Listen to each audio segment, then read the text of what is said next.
Welcome to my YouTube channel JK tutorial. Students, हम कर रहे थे क्लास 8 की साइंस का chapter 6 that is combustion and flame, जिसमें हमने लास्ट टाइम डिस्कस किए थे हमारे टाइप्स ऑफ कंबशन।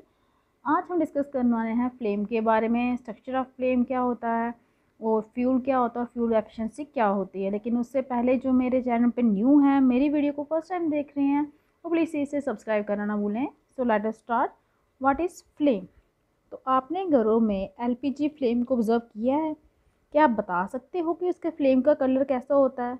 कभी आपने जब कैंडल जल रही होती है, कैंडल की फ्लेम को देखा है कि उसका कलर कैसा होता है? आपको एक्सपीरियंस याद है जब आपने बर्निंग की थी, एक्सपेरिमेंट किया था बर्निंग ऑफ मैग्नीशियम रिबन का, जो क्लास 7 में? अगर आपको एक्सपीरियंस नहीं है इन आइटम्स का, जैसे यहाँ पे आइटम्स आपको दी गई हैं टेबल 6.2 में, तो आप इनको अभी ऑब्जर्व कीजिए। ये एक्सपेरिमेंट आप अभी भी कर सकते हैं कि इनकी बर्निंग जो है वो कैसे होती है। यहाँ पे देखिए टेबल में आपको दिया गया है, जैसे ये आपको ऑब्जेक्ट दिए गए हैं candle, magnesium, camphor, kerosene, charcoal, कोयला जो होता है, आपने इनको बर्न करना है और वन बाय वन ऑब्जर्व करना है कि कैंडल जैसे है क्या वो फ्लेम बनाती है या नहीं बनाती। हाँ, कैंडल जो है फ्लेम बनाती है।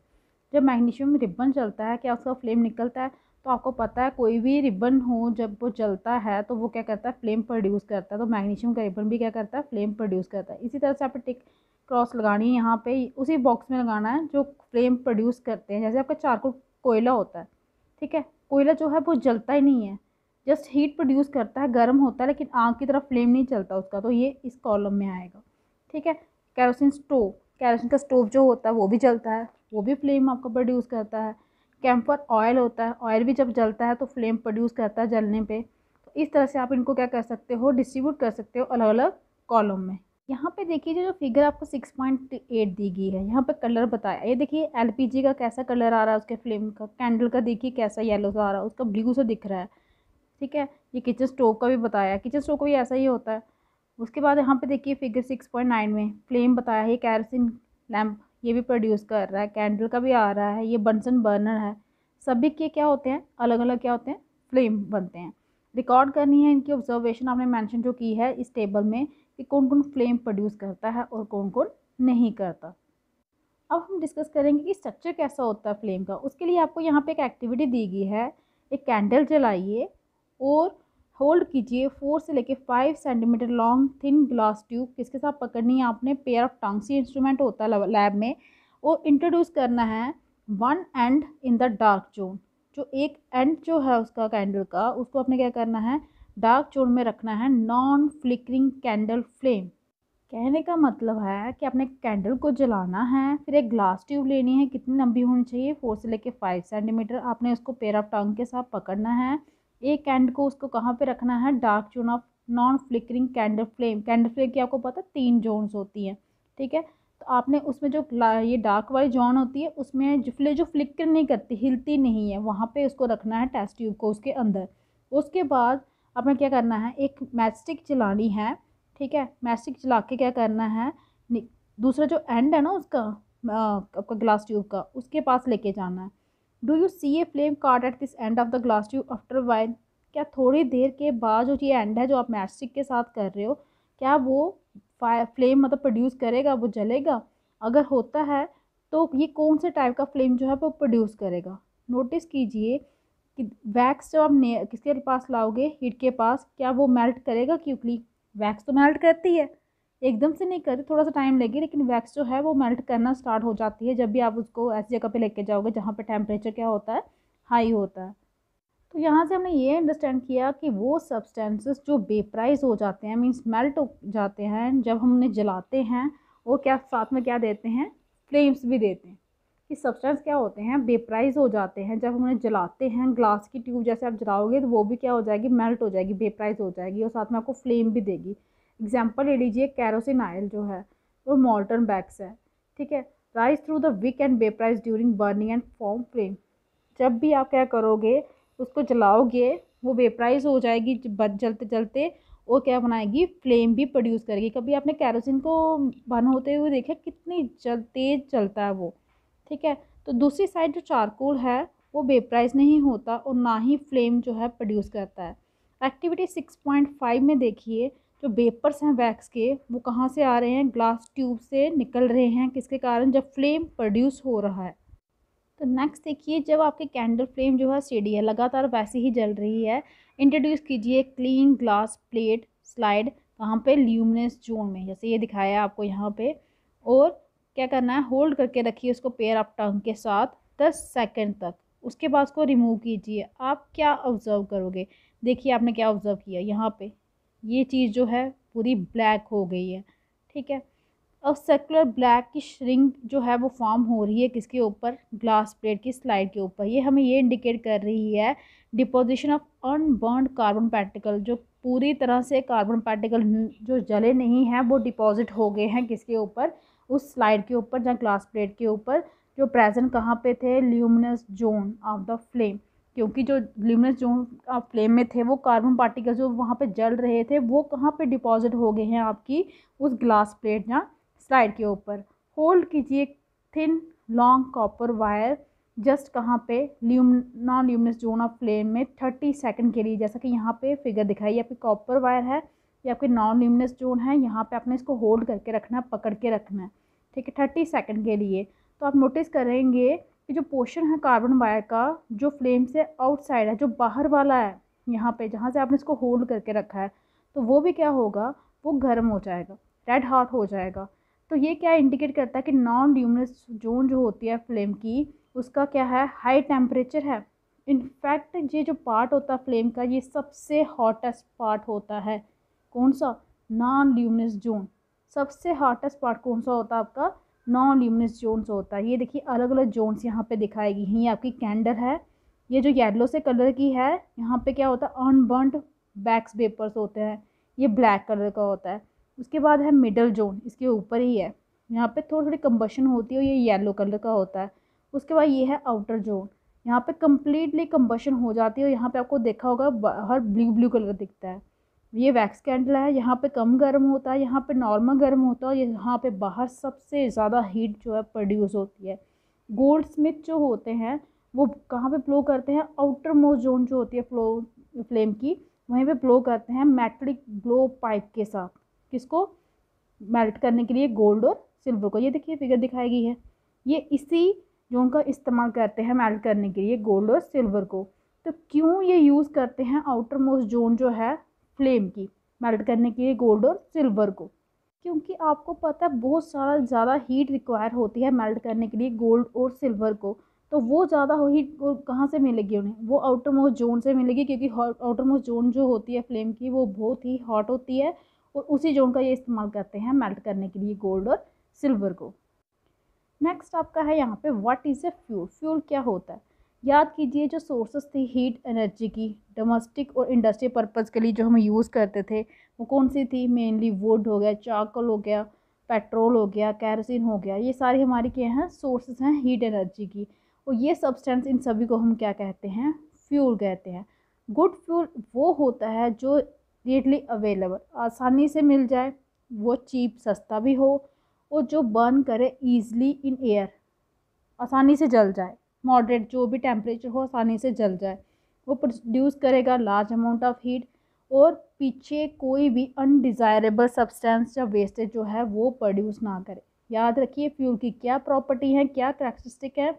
गुड फ्यूल वो होता है जो आपको आसानी से अवेलेबल हो, चीप हो, आसानी से जल जाए किसी भी टेम्परेचर पे, और लार्ज अमाउंट ऑफ हीट भी प्रोड्यूस करे, साथ में कोई भी रेसिड्यू या वेस्टेज है जलने के बाद ना छोड़े। There is probably no fuel that could be considered as an ideal fuel. जो ये सारी करैक्टरिस्टिक को सेटिस्फाई करेगा ना प्रॉपर्टी, उसके हम आइडियल फ्यूल करते हैं। लेकिन कोई भी ऐसा फ्यूल नहीं है जिसे हम क्या कहें, आइडियल फ्यूल कहें। हम मतलब देखते हैं फ्यूल जो हमारे फुलफिल करे हमारी रिक्वायरमेंट किसी पार्टिकुलर यूज़ के लिए। फ्यूल जो है हर किसी का कॉस्ट जो है वो डिफरेंट होता है, कुछ फ्यूल सस्ते होते हैं दूसरों से।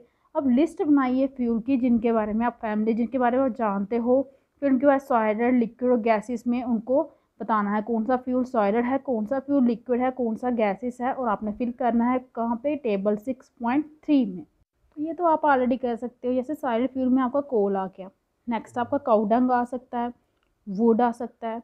लिक्विड फ्यूल में आपका पेट्रोल आ सकता है, डीजल आ सकता है, और क्या केरोसिन आया तो ऑलरेडी दिया है। गैसेस फ्यूल में आपकी एलपीजी गैस आ सकती है, सीएनजी गैस आ सकती है। हमने ऑलरेडी डिस्कस किए हुए हैं ये सारे फ्यूल हमारे चैप्टर में इसमें। नेक्स्ट आपका फ्यूल एफिशिएंसी क्या होता है। तो सपोज़ कीजिए कि आपको बोला जाए कि आपने बॉयल करना है, कोई गिवन क्वांटिटी दी गई है आपको वाटर की 1 लीटर 2 लीटर जो भी है, लेकिन यूज़ क्या करना है, काऊ डंग का यूज़ करके कोल या एलपीजी का यूज़ करना है एज ए फ्यूल। तो कौन सा फ्यूल जो है आप जिसको प्रेफर करोगे और रीज़न दीजिए कि आप उसी को क्यों प्रेफर करोगे। आप अपने पेरेंट्स की हेल्प भी ले सकते हो। क्या ये फ्यूल्स जो हैं प्रोड्यूस करते हैं सेम अमाउंट ऑफ हीट, ठीक है। तो अमाउंट ऑफ हीट जो हीट एनर्जी जो प्रोड्यूस होती है जब कम्प्लीटली कंबशन हो जाए किसी भी फ्यूल की 1 kg, मतलब कोई भी 1 kg का फ्यूल लेते हो, वो जब पूरी तरह से उसकी कंबशन हो जाए और जितनी amount of heat energy produce होगी उससे, उसे आप कहते हो calorific value of a fuel. उस फ्यूल की कैलोरीफिक वैल्यू होती है। कैलोरीफिक वैल्यू जो फ्यूल की होती है उसे हम एक्सप्रेस करते हैं यूनिट में, से हम कहते हैं किलो यूल पर केजी, ठीक है। किलो यूल पर केजी, उसे हम क्या कहेंगे, कैलोरी वैल्यू जो है फ्यूल की, अगर हमें उसका यूनिट निकालना है तो हम उसे बोलते हैं किलो यूल पर केजी। ये इसका दिखाया गया है, ये इसकी सिंबल भी है। तो कैलोरी वैल्यू जो है फ्यूल की हमें यहाँ पे दी गई है। काउडंग केक की है आपकी 6000 to 8000 kilo joule per kg, wood की आपकी 17000 to 22000 kilo joule per kg, coal की भी है 25000 to 33000 पर किलो जूल पर केजी। उसी तरह आप जैसे जाते जाओगे तो लास्ट में हाइड्रोजन की आ रही है आपकी 1,50,000 किलो जूल पर केजी। तो हाईएस्ट कैलोरी वैल्यू आपकी किसकी है, हाइड्रोजन की है। तो आपको बोला था ना प्रेफर किसको करोगे, एलपीजी, वुड में और आपका काउडन केक में से, तो किसको प्रेफर करोगे, जिसकी हाई कैलोरी वैल्यू होगी, दैट इज़ आपका एलपीजी, ठीक है। नेक्स्ट आपका burning of fuels leads to harmful product. जो फ्यूल की बर्निंग होती है उसके कारण क्या होते हैं, जो प्रोडक्ट प्रोड्यूस होते हैं वो खतरनाक होते हैं, हानिकारक होते हैं। तो इंक्रीजिंग फ्यूल कंजप्शन, जो हम इतना ज़्यादा कंज्यूम करते हैं फ्यूल को, उसके कारण हार्मफुल इफेक्ट हो रहे हैं किस पे, इन्वायरमेंट के। जो कार्बन के फ्यूल्स हैं, जैसे ये कहाँ से आते हैं, वुड से, कोल से, पेट्रोलियम से, वो रिलीज़ करते हैं अनबर्न्ड कार्बन पार्टिकल्स को। मीन्स वो पूरी तरह से जले नहीं होते कार्बन पार्टिकल। आपने कई बार देखा होगा जब ये चीज़ें जलती हैं तो ब्लैक कलर के पार्टिकल से उड़ते हैं हवा में। ये फाइन पार्टिकल जो होते हैं ये डेंजरस पोल्टेंट्स होते हैं, जो क्या करते हैं, बीमारियां फैलाते हैं, रेस्पिरेटरी डिजीज, सांस लेने की बीमारी, जैसे कि आपकी अस्थमा हो गई।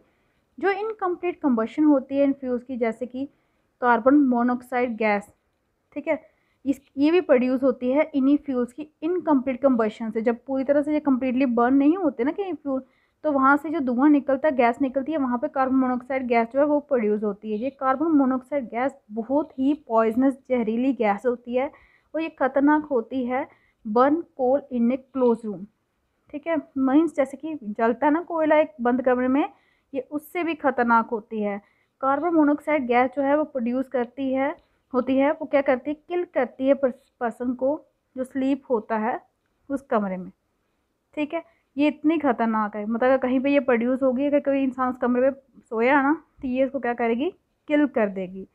थर्ड है आपका जो कंबशन है ज़्यादातर फ्यूल्स की, वो रिलीज़ क्या करते हैं, कार्बन डाइऑक्साइड रिलीज़ करते हैं इन्वायरमेंट में। उसके कारण क्या होते हैं, इन जो कंसनट्रेशन है कार्बन डाइऑक्साइड की वो बढ़ जाती है एयर में, और उस बढ़ने के कारण होते हैं ग्लोबल वार्मिंग।